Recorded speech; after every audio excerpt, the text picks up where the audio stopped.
Why does a nation like Iran, heir to the ancient Persian Empire, speak of erasing a nation like Israel from the map?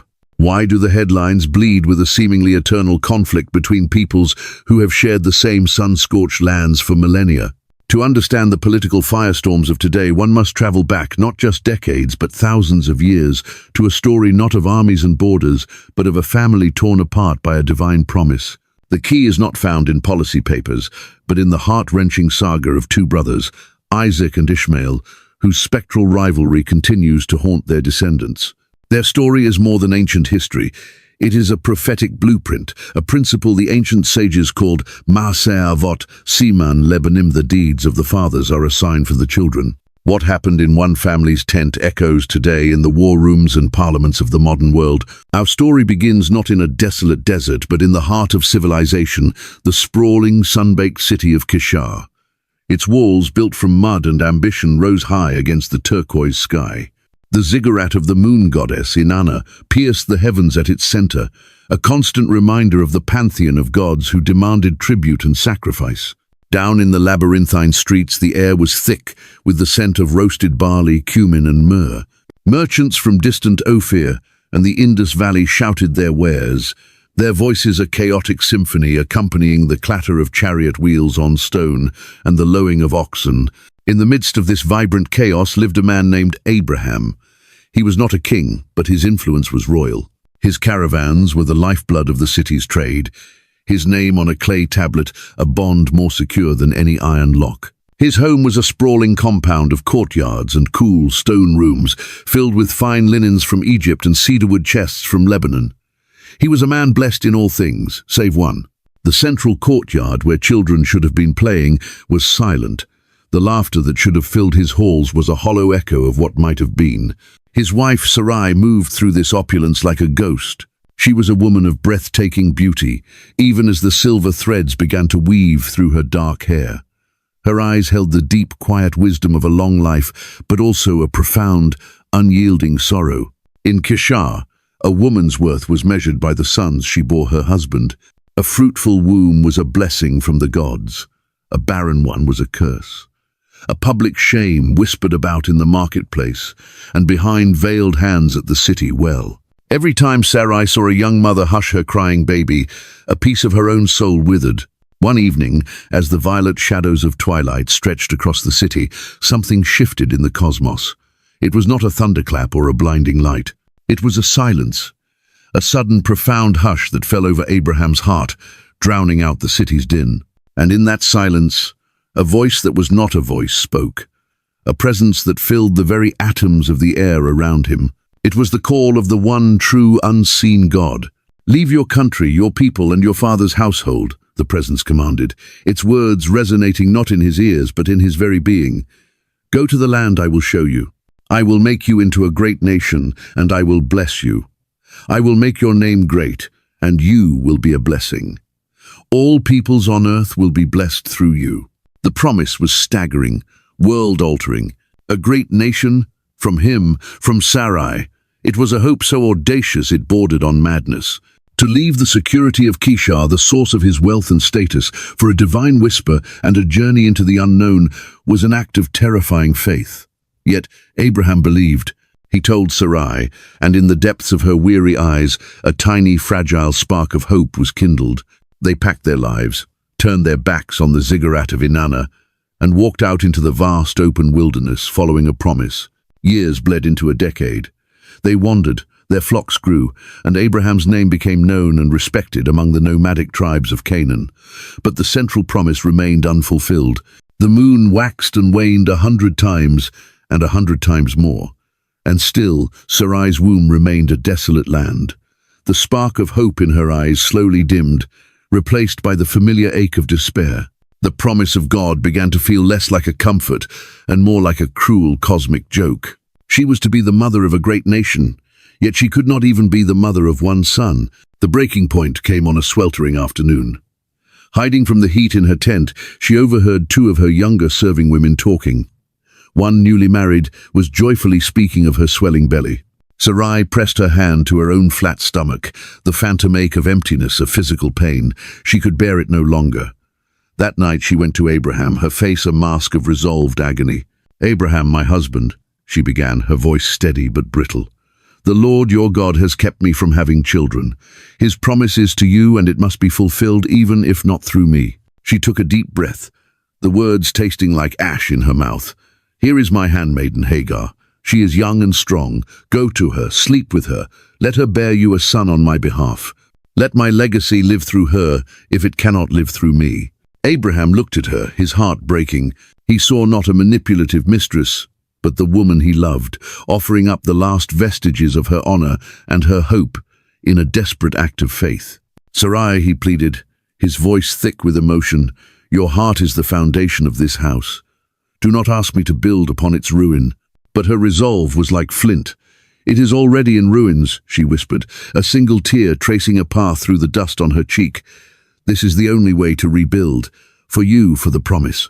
Hagar was brought in. She was a young woman from the land of the Nile, her skin the color of rich earth, her eyes dark and intelligent. She had been a loyal servant to Sarai, but now she stood before them, a vessel for their desperation. There was no joy in the act, only a grim, sorrowful duty. Abraham, in his grief for his wife, went to Hagar's tent under a canopy of silent, unblinking stars. And in that act of human desperation meant to fulfill a divine promise, a new life was conceived, and with it, the shadow of a conflict that would stretch across millennia, a seed of bitterness planted in the heart of a family, destined to grow into a forest of swords. The first sign of life in Hagar's womb was a subtle flutter, a secret whispered between mother and child, but soon that secret bloomed for all to see. Her belly swelled, a round and perfect testament to the life growing within, and as her body changed, so did the world around her. The other servants, who once saw her as an equal, now looked upon her with a mixture of awe and envy. She was no longer just Hagar, the Egyptian handmaiden. She was the vessel of the master's heir, the mother of the future. A subtle pride began to straighten her back. In her own eyes, she was elevated. For Sarai, every day was a fresh torment. The sight of Hagar's burgeoning form was a constant physical reminder of her own failure. Her desperate plan, born of a selfless desire to see God's promise fulfilled, had curdled into a bitter poison in her own heart. The love she had for Abraham was now tainted with a new, sharp jealousy. She had given him this, and now she despised him for it. She despised Hagar for her youth and her fertility, but most of all she despised herself. It was around this time that God, in a reaffirmation of his promise to Abraham, changed her name from Sarai, meaning my princess, to Sarah, a princess to all. But the new name felt like a mockery. A princess of what?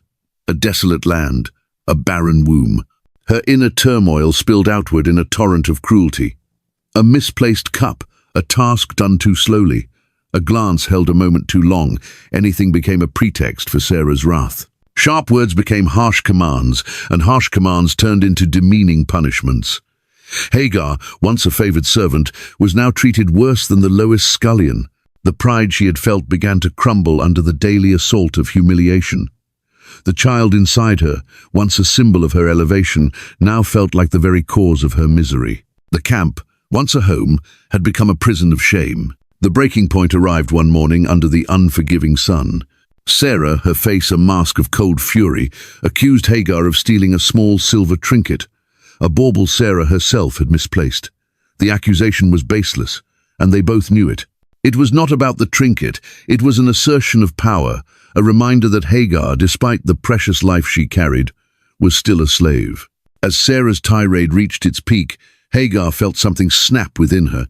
She could endure no more.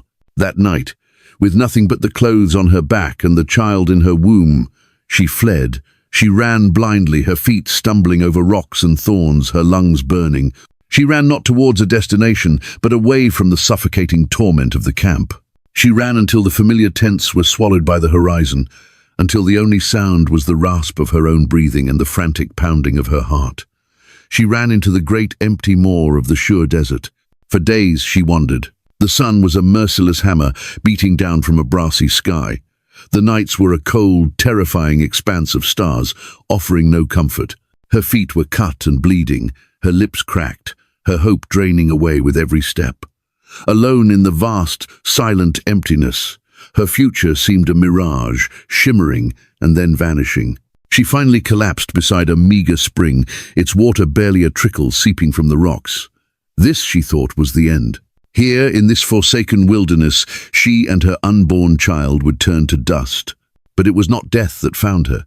As she lay weeping, her despair a shroud around her, the air itself changed. It grew heavy, charged with an unseen energy. A light began to bloom, not the harsh light of the sun, but a soft, incandescent glow that seemed to emanate from the very fabric of reality. It coalesced into a figure of pure, terrifying light. It was an angel of the Lord, a messenger from the presence that had called Abraham from Kishar. Hagar shielded her eyes, her body trembling with a primal fear. The angel's voice was not a sound, but a vibration that resonated in her bones.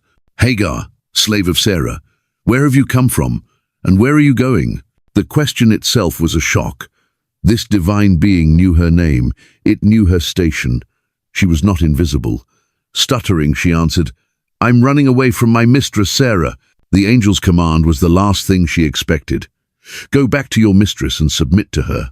Hagar's heart sank. Go back to the humiliation, to the cruelty. But then the angel continued, its voice softening into the tone of a promise. "I will increase your descendants so much that they will be too numerous to count. You are now with child, and you will have a son. You shall name him Ishmael, for the Lord has heard your misery." Ishmael, in Hebrew, Yishmael, God hears. Tears streamed down Hagar's face, but these were not tears of despair. They were tears of validation. The God of her master, the great and distant God of the promise, had heard her. He had seen the suffering of a runaway Egyptian slave. She was not forgotten. Then the angel delivered a prophecy that would echo through the ages, a description of her son's character that would forever mark his descendants. "He will be a wild donkey of a man. His hand will be against everyone, and everyone's hand against him, and he will live in hostility toward all his brothers." Let those words sink in. They may sound like an insult, but in the ancient world, the wild donkey, the onager of the desert, was not a symbol of stupidity. It was the ultimate emblem of untamable freedom, a creature of fierce independence that bowed to no man, that roamed the vast wilderness on its own terms. This was a prophecy of a people destined to survive against all odds, a people of incredible resilience and pride, but it was a double-edged sword. It also foretold a life of constant strife, his hand against everyone, and everyone's hand against him. This tragic prediction resonates today in two agonizing ways. The deep, bloody internal divisions that have marked the history of the Islamic world, brother fighting brother, as seen in the conflicts between Sunni and Shia branches. And even more precisely, the prophecy identified the roots of the conflict with his brothers, the future descendants of Israel. Filled with a new divine purpose, Hagar returned. She walked back into the camp, not as a runaway slave, but as a woman with a promise from God himself. She submitted to Sarah, but there was a new light in her eyes, an unshakable confidence that Sarah could not quell. And when her time came, she gave birth to a son. Abraham, his heart overflowing, took the boy in his arms and, as instructed, named him Ishmael. At last, after so many years of silence, the promise had a face. It had a name. Abraham held the proof of God's faithfulness. For 13 long years, Ishmael was the center of his world. He was his firstborn, his only son, the heir to all his plans and dreams. In the boy's dark, intelligent eyes, Abraham saw the future of a mighty nation. He saw the fierce, independent spirit the angel had foretold, and he loved him for it. For 13 years there was a fragile peace, a temporary dawn, but it was a false dawn. For another, more miraculous birth was coming, one that would turn this family's fragile peace into a bitter war for inheritance. 13 years, a long time for a boy to grow into a young man, for a father's love to deepen and solidify. Ishmael was everything the prophecy had foretold. He was lean and strong, his spirit as untamed as the desert winds. He learned to track the gazelle, to read the stars, to wield a bow with an archer's lethal grace. He was Abraham's shadow, his constant companion. The boy's laughter filled the courtyard that had once been so silent. For Abraham, Ishmael was the promise made flesh. He was the future. The memory of the divine voice promising a son through Sarah had faded, softened by the tangible reality of the son he held in his arms, the son he raised. He had helped God along, and God had blessed his efforts. The matter, in his mind, was settled. Sarah watched from the shadows of the tent. She had aged. The lines of grief and disappointment were now etched permanently around her eyes and mouth. She was 90 years old. The blood of her womb had long since dried up. She was a withered branch on a dying tree. The hope she had once nurtured was a dead thing, buried under decades of barrenness. She had resigned herself to her fate. Her legacy, her name, her very memory would be carried not by a child of her own body, but by the son of her Egyptian slave. A quiet, cold bitterness had settled in her soul, a permanent winter. God, she believed, had used her, taken her husband's faith, and then abandoned her to a childless old age. It was during the oppressive heat of a Canaanite midday, when the world seemed to shimmer and warp under the sun's glare, that everything changed.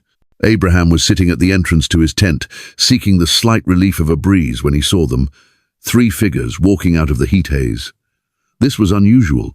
Travelers in this region knew to rest during the peak of the day, but Abraham's heart was one of radical hospitality. He scrambled to his feet, his old bones protesting, and hurried to meet them. He bowed low, his face to the ground. "If I have found favor in your eyes, my lord," he said, "do not pass your servant by. Let a little water be brought, and then you may all wash your feet and rest under this tree. Let me get you something to eat, so you can be refreshed, and then go on your way now that you have come to your servant." "Very well," one of them replied, his voice calm and authoritative. "Do as you say." A flurry of activity erupted. Abraham rushed to Sarah in the tent. "Quick," he urged, "get 3 seahs of the finest flour and bake some bread." He then ran to the herd, selected a choice, tender calf, and gave it to a servant to prepare. He brought curds and milk, and the roasted meat, and set it all before the 3 strangers. He stood by them under the tree as they ate, the perfect host. From inside the tent, hidden behind the heavy flap of goat hair, Sarah listened. The mundane sounds of eating were suddenly pierced by a question from the lead visitor, directed at Abraham. "Where is your wife, Sarah?" "There, in the tent," Abraham replied. Then came the words that tore through the fabric of reality, the words that shattered the winter in Sarah's soul. "I will surely return to you about this time next year," the stranger said, "and Sarah, your wife, will have a son." Sarah heard it, and she laughed. It wasn't a laugh of joy or mirth. It was a harsh, bitter, silent laugh that shook her frail body. It was the laugh of a woman who had been cheated by hope too many times to ever trust it again. "A son? For me?" she thought, the words dripping with derision. "Now that I am worn out and my lord is old, will I now have this pleasure?" It was a preposterous, cruel fantasy. The stranger's voice cut through her cynical thoughts, sharp and knowing. Why did Sarah laugh and say, "Will I really have a child now that I am old? Is anything too hard for the Lord? I will return to you at the appointed time next year, and Sarah will have a son." Fear, cold and sharp, pierced Sarah's heart. They knew. They had heard her silent internal laughter. Panicked, she lied. "I did not laugh," she called out from the tent. "Yes," the visitor replied calmly. "You did laugh." The encounter left the camp in a state of shock. Abraham, stunned but ever faithful, escorted the visitors on their way. As they walked, God revealed his intentions to Abraham, not just about Sarah, but about the impending judgment of Sodom and Gomorrah. And in that intimate conversation, as God confirmed that the everlasting covenant, the sacred lineage, would indeed come through this miraculous new son, Abraham's first thought was not of celebration. It was of fear. His heart seized with a sudden agonizing panic for his firstborn. All his plans, all his love, all his hopes for the past 13 years had been centered on Ishmael. A new son, a covenant son, would surely mean conflict. It would mean a battle for inheritance, a war between brothers. His father's heart cried out. He turned his face to the heavens, his voice filled with a desperate plea. "If only Ishmael might live under your blessing." He wasn't questioning God's power. He was pleading for peace. He was a father, caught between 2 sons, one born of his desperation and one born of a miracle. He loved them both, and the thought of them at odds tore him apart. He saw the storm clouds gathering on the horizon of his own family, and he begged God to divert the tempest. God's response was both a confirmation and a comfort. "Yes, but your wife Sarah will bear you a son, and you will call him Isaac. I will establish my covenant with him as an everlasting covenant for his descendants after him." Then he addressed Abraham's fear directly. "And as for Ishmael, I have heard you. I will surely bless him, I will make him fruitful, and will greatly increase his numbers. He will be the father of 12 rulers, and I will make him into a great nation. But my covenant I will establish with Isaac." God, in his wisdom, would bless both. But the covenant, the sacred spiritual inheritance, was reserved for one. Time passed. The seasons turned. And just as the stranger had promised, the impossible happened. A life stirred in Sarah's barren womb. A miracle unfolded in the body of a 90-year-old woman. She who had been barren was now with child. And when the time came, she gave birth to a son. Abraham, his heart a whirlwind of awe, joy, and lingering fear, took the baby in his arms. He was 100 years old. He looked at the tiny, perfect face of his newborn son, and he named him Isaac, Yitzhak. In Hebrew, he will laugh. The name would forever be a reminder of the bitter laugh of disbelief that had been transformed by divine power into the joyous laughter of a new mother, and the awestruck laughter of an old father. For a time there was joy in the camp. The laughter of the miracle baby mingled with the proud laughter of his older brother. It seemed, for a fleeting moment, that perhaps a father's love could be enough to hold back the coming storm.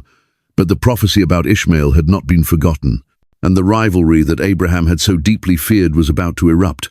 For a few short years, a fragile harmony settled over Abraham's camp. The two boys, one a rugged youth on the cusp of manhood, the other a toddler just finding his feet, grew side by side. Ishmael, with his hunter's instincts and desert wisdom, would often bring his little brother small gifts, a colourful feather from a hoopoe bird, a smooth, cool stone from the wadi, a desert flower that bloomed for only a day. Isaac, with his wide, innocent eyes, would gaze up at his older brother with pure adoration. To Isaac, Ishmael was a giant, a hero, a protector. Abraham's heart swelled with a cautious hope whenever he saw them together. Perhaps, he prayed, the love between brothers could bridge the chasm between their destinies. Perhaps love could rewrite the prophecy. But Sarah saw something else. She watched them with the sharp, unforgiving eyes of a mother whose love was fiercely, exclusively protective. She saw not an older brother's affection, but the condescension of the firstborn toward the usurper. In every shared game she saw a subtle power play. In every laugh she heard a note of derision. Her love for Isaac was a blinding sun, and in its light, Ishmael cast a long and threatening shadow. The bitterness that had settled in her soul during her barren years had not vanished with Isaac's birth. It had simply found a new focus. Her fear was no longer for herself, but for her son's inheritance. The breaking point, the moment the fragile piece shattered into 1,000 irreparable pieces, came on the day of Isaac's weaning. It was a day of great celebration. A feast was prepared. The entire camp gathered to honor the son of the promise, the miracle child. The air was filled with music, the aroma of roasting lamb, and the joyous shouts of the community. Abraham, his face radiant with pride, lifted young Isaac high for all to see. It was in that moment of peak celebration that Sarah saw it. Across the bustling courtyard, she spotted Ishmael with a group of other boys. He was laughing, a loud, boisterous laugh, and he was play-acting. He was mimicking the way Abraham had just held Isaac aloft, but instead of a child, he held a wineskin, puffing out his chest in a caricature of his father's pride. Then he began to mock Isaac's toddler walk, his clumsy, stumbling gait, exaggerating it for the amusement of his friends. They howled with laughter, but Sarah heard more than just boys roughhousing. Here, a crucial linguistic detail reveals the scene's true gravity. The Hebrew word used for mocking is metzachek. It shares the exact same root as the name Isaac, Yitzhak. Ishmael was not just teasing, he was, in a profound and symbolic way, Isaacing. He was acting out the role of Isaac, claiming the identity of the one who laughs. To Sarah's ears, his actions were a public declaration. You celebrate this weak, stumbling child? I am the true son. I am the firstborn, the strong one, the inheritance. The laughter of this family belongs to me. A cold, venomous rage, pure and absolute, flooded Sarah's veins. This was not a childish prank. This was a challenge, a declaration of war over the soul of the family. The years of pent-up bitterness, jealousy, and fear erupted in a single volcanic instant. She strode across the courtyard, her face a mask of stone. She did not yell. Her voice was low, deadly calm, which was far more terrifying. She went straight to Abraham, grabbed his arm and pulled him away from the feast. "Get rid of that slave woman and her son," she hissed, her words sharp as obsidian shards. "For that woman's son will never share in the inheritance with my son, with Isaac." The demand was absolute. There was no room for negotiation. She was drawing a line in the sand, not just between the boys, but between their very destinies. The Bible says the matter was very distressing to Abraham because it concerned his son. This is a profound understatement. Abraham's heart was not just distressed, it was shattered. He loved Ishmael. The boy was his son, his first flesh and blood. He had raised him, taught him, dreamed for him. The thought of casting him out, of sending him away from the only home he had ever known, was an unimaginable torment. He was being asked to choose between his children, to amputate a part of his own soul. He argued with Sarah, he pleaded, he reasoned, but her will was iron. She would not yield. That night, Abraham did not sleep. He walked out into the desert, the sounds of the dying celebration fading behind him, and he cried out to God. His prayer was a raw, agonized groan of a father's broken heart. "Why?" he begged the silent stars. "Why must I make this choice? You blessed them both. Why can they not live together under that blessing?" God's response came in the quiet of the pre-dawn hours, a voice that was both firm and compassionate. "Do not be so distressed about the boy and your slave woman. Listen to whatever Sarah tells you, because it is through Isaac that your offspring will be reckoned." It was a confirmation of the painful choice. The divine plan required this separation. But then came the words of comfort for his grieving heart.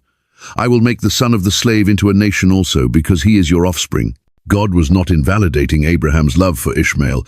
He was acknowledging it, because he is your offspring. The promise of greatness for Ishmael was reaffirmed, a direct comfort to a father's pain.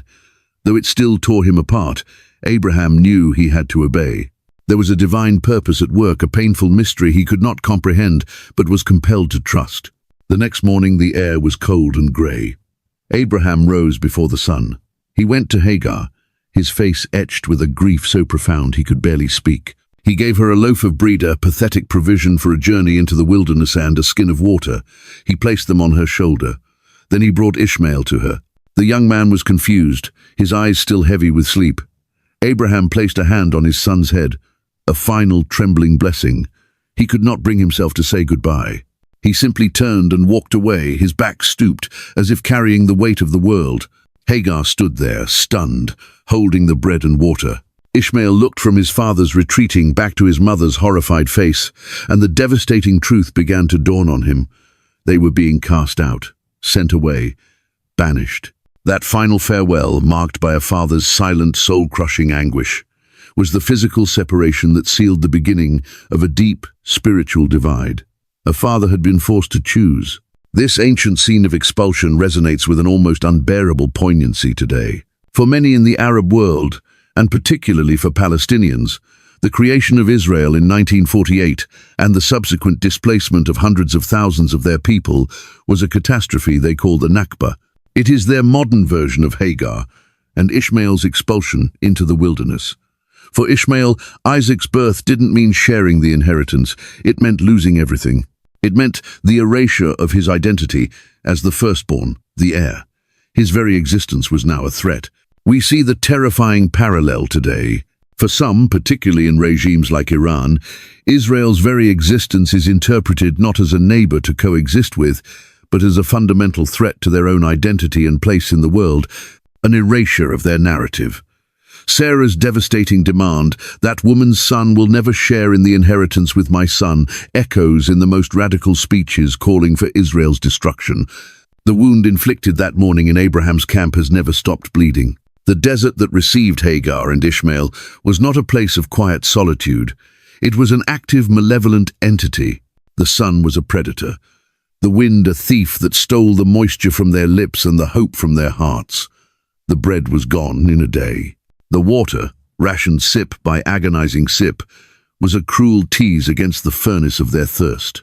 They wandered through the wilderness of Beersheba, a landscape of bleached rock and thorny scrub, their path guided by nothing but desperation. Ishmael, who had been a prince in his father's camp, was now just a boy, weakened by thirst and broken by betrayal. The fierce pride in his eyes was replaced by the glazed look of encroaching death. Finally, the last drop of water was gone. The empty water skin was a dead weight, a symbol of their abandoned future. Ishmael's legs buckled. He collapsed under the meager shade of a lone shrub, his body convulsing, his breath coming in shallow, ragged gasps. Hagar's heart shattered. To have survived the humiliation in the camp, to have received a promise from God himself, only to watch her son die of thirst in this desolate wasteland, it was a cruelty beyond comprehension. She could not bear to watch the final agonizing moments. She gently placed him under the bush, and then she walked away about a bowshot's distance.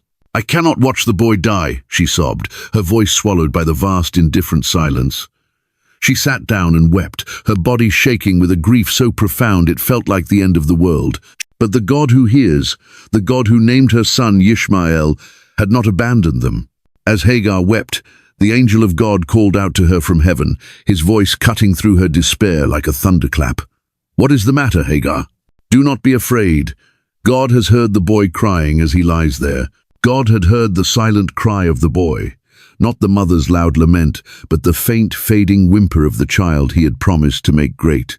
"Lift the boy up and take him by the hand," the angel commanded, his voice filling Hagar with a sudden, supernatural strength, "for I will make him into a great nation."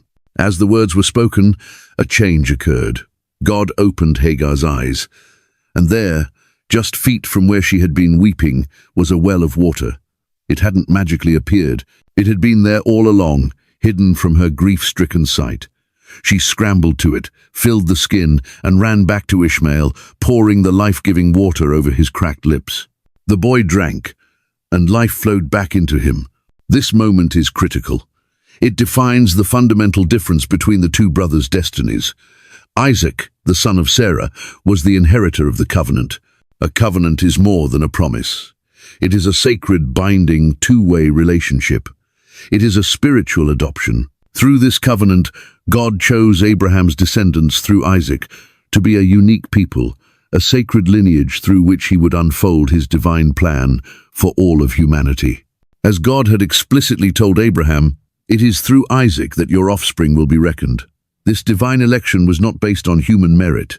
Ishmael was born of human effort and planning, a desperate attempt to force God's hand. Isaac was born of a pure miracle, a direct divine intervention into the dead wombs of nature.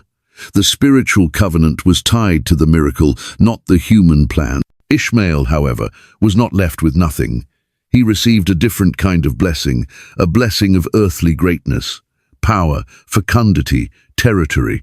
The promise that he would beget 12 rulers, a direct parallel to the 12 sons of Jacob, Isaac's son, who would form the 12 tribes of Israel. He would become a great nation, while Isaac's descendants were given the weighty, often painful, role of being God's covenant people, a kingdom of priests.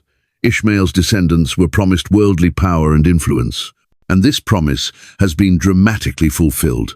The Arab peoples who trace their lineage to Ishmael have throughout the centuries built vast empires, fostered rich cultures of science, mathematics and poetry, and exerted enormous global influence. The prophecy was fulfilled to the letter. But the separation bred a deep spiritual schism that went far beyond sibling rivalry. It became a battle over the story itself. As the descendants of Ishmael developed their own distinct identity, culminating centuries later in the rise of Islam, their narrative of origins began to diverge dramatically from the one held by the descendants of Isaac. Islam, as articulated in the Quran, posits that previous sacred texts like the Jewish Torah were corrupted over time by human hands. The Quran therefore presents itself as God's final, uncorrupted and definitive revelation. Nowhere is this correction of the narrative more significant than in the story of Abraham's ultimate test of faith. In the Bible, God commands Abraham to sacrifice his beloved son, Isaac, on Mount Moriah. This harrowing event is the ultimate seal on the covenant with Isaac. It is the foundational story of the Jewish people, a testament to a faith that is willing to surrender even the miracle it has been given. But in Islamic tradition, the story changes completely. While the Quran does not explicitly name the son, Islamic scholarly tradition and consensus overwhelmingly identify the son to be sacrificed not as Isaac, but as Ishmael. Why is this change so monumentally important? Because the son of the sacrifice, is the ultimate spiritual heir. To be the one placed on the altar is to be the protagonist in the greatest act of faith in human history. By placing Ishmael in this role, Islam retroactively shifts the primary spiritual inheritance to his lineage, the lineage from which the Prophet Muhammad would later emerge. It is not a minor tweak to the story, it is a fundamental reappropriation of the covenant. It is a way of claiming that the true, uncorrupted line of Abrahamic faith flows through them. This creates an irreconcilable difference. Judaism and Christianity see the sacred story continuing through Isaac. Islam sees itself as the correction of that narrative, with Abraham and Ishmael as the founders of its most sacred site, the Kaaba in Mecca. The battle was no longer just about land or blessing. It was a battle for history itself. A battle to determine which story, which son, was the true inheritor of God's favor. And this ancient war of narratives would eventually find its most violent and intractable expression in a single sacred city, Jerusalem. The clash of narratives, the celestial war between two versions of the same sacred history, found its most explosive earthly focal point on a single contested plateau in the heart of Jerusalem. For the Jewish people, the descendants of Isaac, it is Har Habayit, the Temple Mount. For Muslims, the descendants of Ishmael, it is Haram al-Sharif, the noble sanctuary. It is the same piece of land, but seen through two vastly different and mutually exclusive spiritual lenses. Here the struggle is not merely political, it is metaphysical. Controlling this site is tantamount to proving which story is the true one. For the Jewish people, this is the holiest place on earth. It is the spiritual axis of the universe. Tradition holds that this is Mount Moriah, the very spot where Abraham, their patriarch, bound his son Isaac for the sacrifice, sealing the eternal covenant. It is where King Solomon built the first temple, a magnificent structure of cedar and gold, to house the Ark of the Covenant, the physical manifestation of God's presence on earth. After its destruction, the second temple was built on the same site, a place of pilgrimage and worship for centuries, until it too was razed by the Romans in 70 AD. The mount is a place of profound memory and even deeper longing. To pray there is to stand at the epicenter of their history and their hope for a messianic future. For Muslims, this same plateau is the third holiest site in Islam. It is the location of the Al-Aqsa Mosque and the magnificent Dome of the Rock. They believe this is the spot where the Prophet Muhammad, a descendant of Ishmael, was miraculously transported from Mecca in his Isra, the night journey. From this sacred ground, he then ascended to heaven, the Miraj, where he met with the prophets of old, including Moses and Jesus, and received revelations from Allah. It is a place that validates Islam's position as the final and culminating Abrahamic faith. It is like seeing one history physically built on top of another. The Golden Dome of the Rock, one of Islam's most iconic structures, stands today as a triumphant declaration of its own narrative directly over the ruins of the Jewish temples. This physical reality creates an almost unbearable tension. Every prayer whispered by a Jew at the Western Wall below is a prayer for the restoration of a past that lies buried beneath the foundations of a Muslim holy site. Every call to prayer from the minarets of Al-Aqsa is an affirmation of a narrative that supplanted the one before it. The intensity of this collision becomes almost supernatural when one considers what lies directly beneath that golden dome. There sits a bare, rugged outcrop of rock known as the foundation stone, the Even Hashtia. In Jewish tradition, this isn't just any rock. It is the navel of the world, the spiritual bedrock from which creation itself began.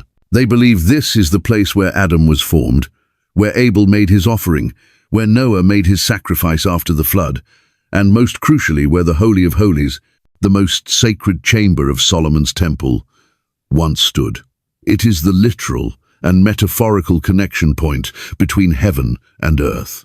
In Islamic tradition, this very same rock is the spot from which the Prophet Muhammad launched into the heavens during his night journey. His footprint said to be left upon it. The same physical place, the same rock, two sacred histories, two contradictory stories colliding at a single, unmovable point. It is not one story layered on top of another. It is two universes of belief attempting to occupy the same space at the same time. This spiritual battle extends to the very walls surrounding the mount. The world-famous Western Wall, often called the Wailing Wall, is the most sacred accessible prayer site for Jews today. Many believe it is a remnant of the Second Temple itself, but it is actually the last remaining retaining wall of the vast platform King Herod built to expand the Temple Mount complex.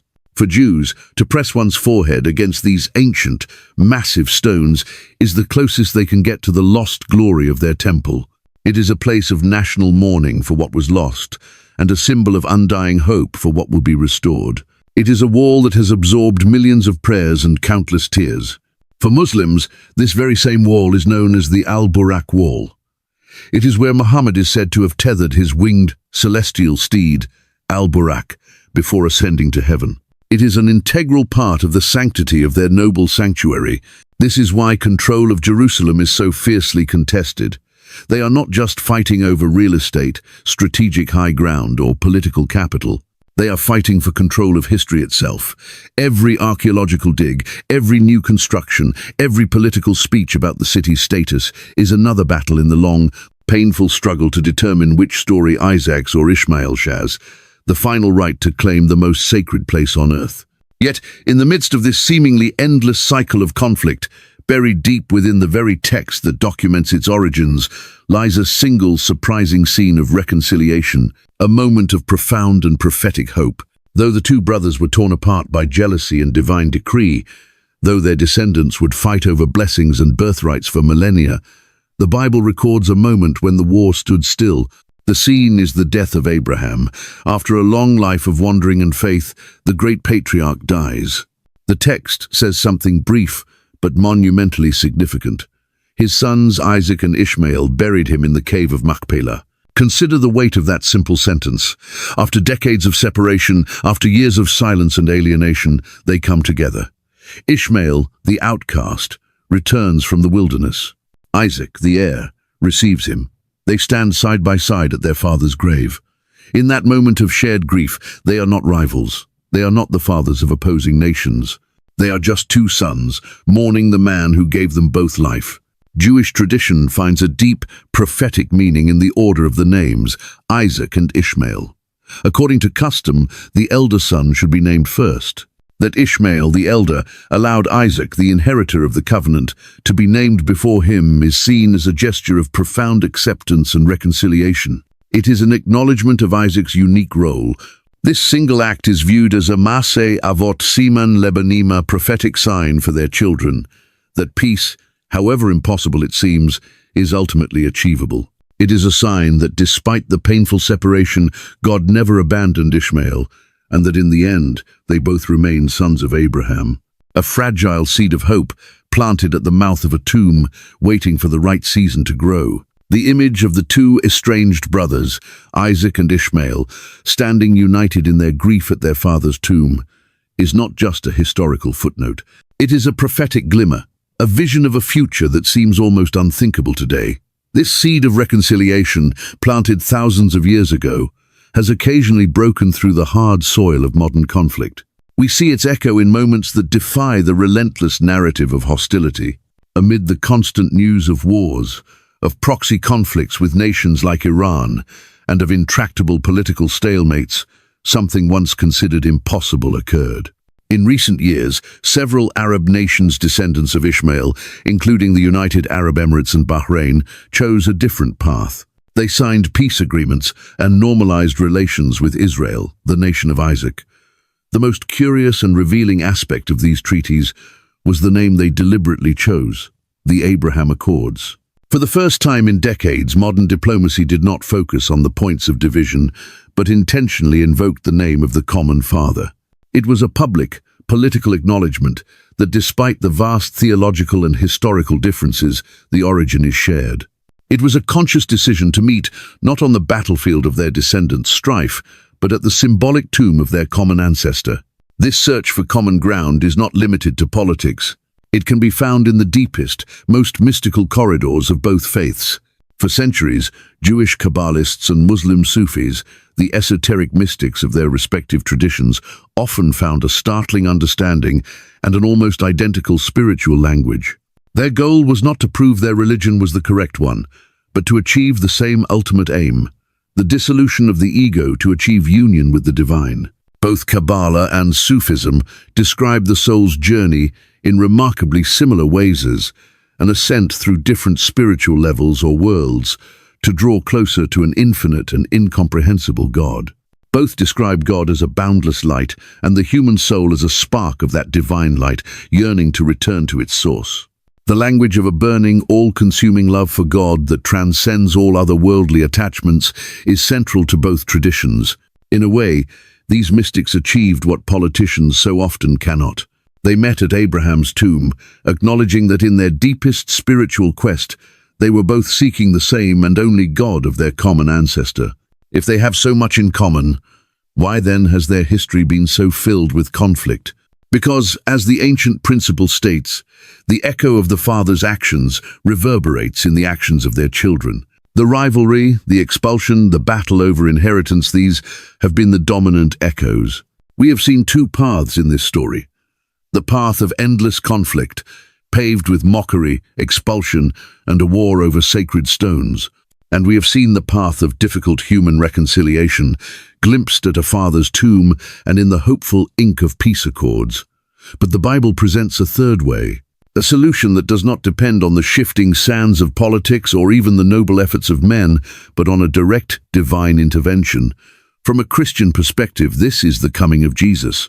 The Christian faith presents Jesus not as a political reformer or simply another prophet in a long line, but as the definitive divine solution to the problem of human division itself. How does Jesus solve this ancient conflict? The central idea is that he doesn't take sides in the fight between Isaac and Ishmael. Instead, he creates an entirely new family, a new spiritual entity where those old, warring identities are no longer the primary source of one's being.